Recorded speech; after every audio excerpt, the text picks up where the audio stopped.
MLA बनी doctor Rameshwar Dev Singh हमारे साथ हैं। सर, 2 दिन पहले बिलावर में एक इंसिडेंट हुआ जिसमें 3 मासूम लोगों की मृत्यु हुई है।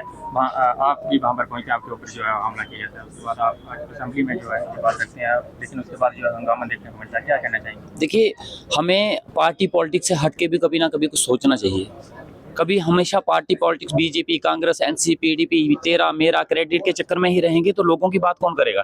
जो आज बाहर प्रोटेस्ट पे हैं, कितने सालों से ये प्रोटेस्ट में, इनकी बात कौन करेगा?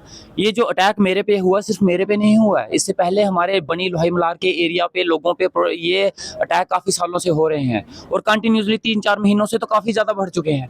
ये हमारे उस एरिया में कम से कम तीसरा-चौथा अटैक है। पहला हमारा सरथल में हुआ था, फिर उसके बाद मशेडी में हुआ जिसमें लोहाई मलार मशेडी के बीच में हमारे एक ये अटैक हुआ जिसमें हमारे 5 जवान शहीद हुए।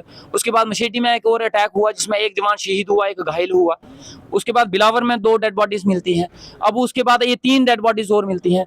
इतने टाइम में इतने सारे अटैक हो गए हैं, डग्गर के बीच में ये चीजें हुई।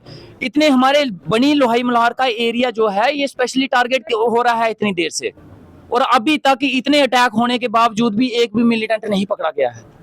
एक भी किसी क्राइम का किसी की इन्वेस्टिगेशन प्रॉपर नहीं हुई है जिसमें हम सेटिस्फाई खुद को फील करें या वहां के लोग अपने आप को कॉन्फिडेंस फील करें कि नहीं कुछ ना कुछ हो रहा है।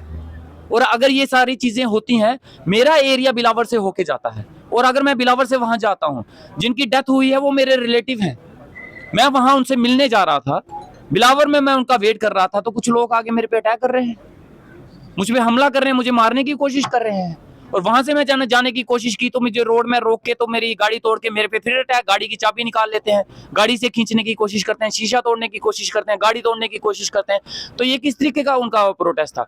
मेरे से कोई गलती हुई, मैंने अगर कुछ बोला है, अगर उनको लगता है कि मेरे से कुछ निकला है, मैंने कुछ गलत बोल, तो करो प्रोटेस्ट, करिए ना, मुझे भी पता चले कि मेरे से क्या गलती हुई है, मैंने क्या बोला। लेकिन प्रोटेस्ट करने का ये कौन सा तरीका है कि आप मुझे माँ बहनों की गालियां निकालो और मेरे पे प्रोटेस्ट करो? कौन सा मुद्दा है जो मैंने असेंबली में नहीं उठाया? किस मुद्दे के बारे में मैंने मिलिटेंसी के बारे में मैं स्टार्टिंग से बोलता रहा, कहीं ना कहीं ये सिक्योरिटी फेलियर है हमारे एरिया में, ये अटैक हो रहे हैं और अभी तक इसका कोई भी एक्शन, कोई भी रिजल्ट नहीं निकल पा रहा है। और आज फिर से आज वही लोग यही चीज वो एक्सेप्ट कर रहे हैं। जब मैंने ये चीजें बोली उस वक्त टाइम रहते अगर इन्होंने वो चीजें मान ली होती और एक्शन लिया होता तो आज ये हमारे 3 जो डेथ हुई है ये नहीं होती। लेकिन उस वक्त मेरी बात को सुन के, एक कान से सुन के दूसरी कान से निकाल दिया गया और बार बार ये बोला गया कि आपके ऊपर जिन लोगों द्वारा हमला किया गया, क्या पुलिस द्वारा उन लोगों के ऊपर कार्रवाई जो है देखिए अभी तक मुझे सुनने में तो नहीं आया कि कोई कार्रवाई हुई है, पुलिस वालों ने कोई एक्शन लिया है उनके ऊपर, लेकिन मैं उम्मीद करता हूँ कि पुलिस डिपार्टमेंट अपना काम करेगा और उनके ऊपर स्ट्रिक्ट एक्शन लेगा। शुक्रिया।